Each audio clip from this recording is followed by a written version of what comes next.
Alright guys, so papalitan natin yung ignition coil nitong 2013 Hyundai Elantra. Ito yung ating ipapalit na ignition coil. For safety purposes ay tinanggal natin yung battery, yung negative. Okay, so tatanggalin lang natin ito, luluwagan, tatanggalin, tapos hugutin na natin yung mga ignition coil na yan. Sasalpak lang naman yan. Ayan, so kung napanood yung unang video nito,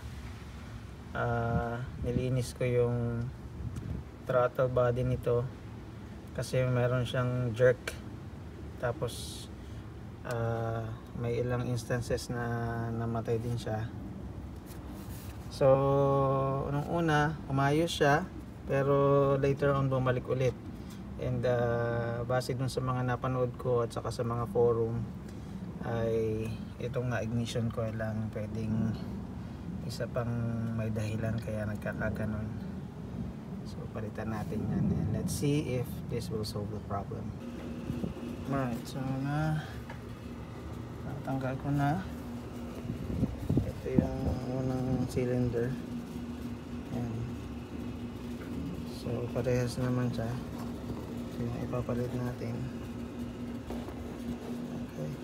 So isasalpak lang natin yan doon kasi babalik ulit yan. Iko-connect.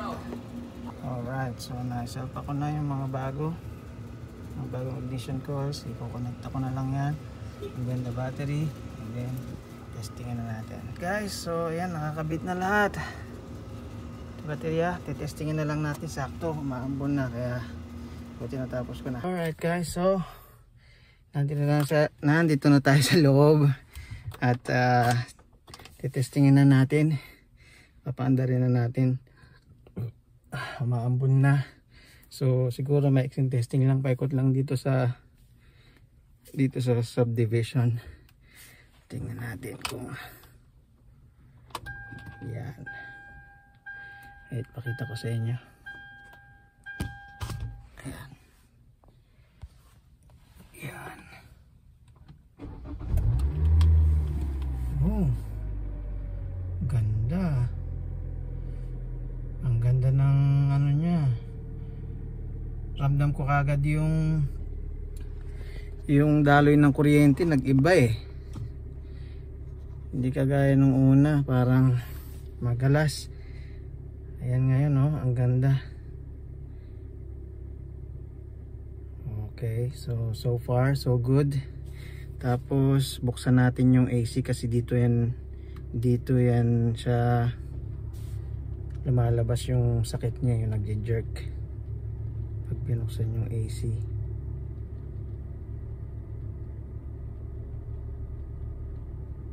Okay.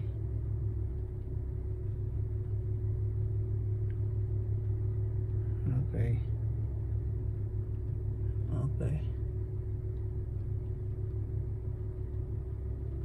Okay, so titingnan natin. Tingnan natin kung ano. Tingnan natin kung ayos pa yung. Ayan, so pakita ko sa inyo kasi usually yan pagka nakabukas yung AC, nagfa-fluctuate na yun yung needle niya sa RPM.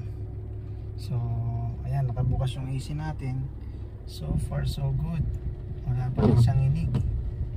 Wow, mukhang successful tayo sa pagpapalit natin ng ignition coil. Buti na lang nandyan yung best friend natin, si YouTube University. Okay, so sige nga, subukan natin iikot ng isang ikot bago tayo umakyat at magpahinga muna.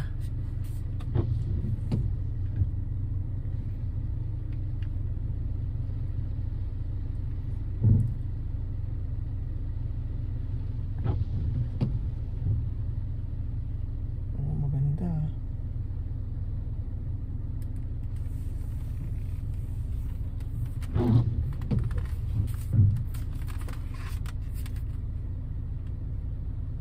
Okay. Maganda yung takbo mga kabosing. Oh. Wow. Ganda, smooth. Okay. Ikot lang natin dito para ma-check lang natin. Yan. Tapos babalik din tayo doon. Yan, wala kasi akong seatbelt. Okay, so far so good mga kabosing.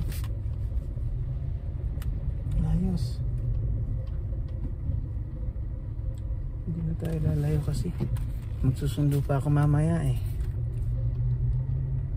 Tinesting ko lang. Sundo pa ako ng estudyante ko eh.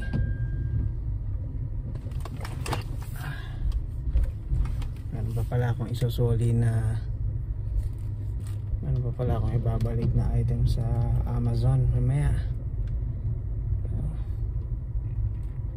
Tingnan natin.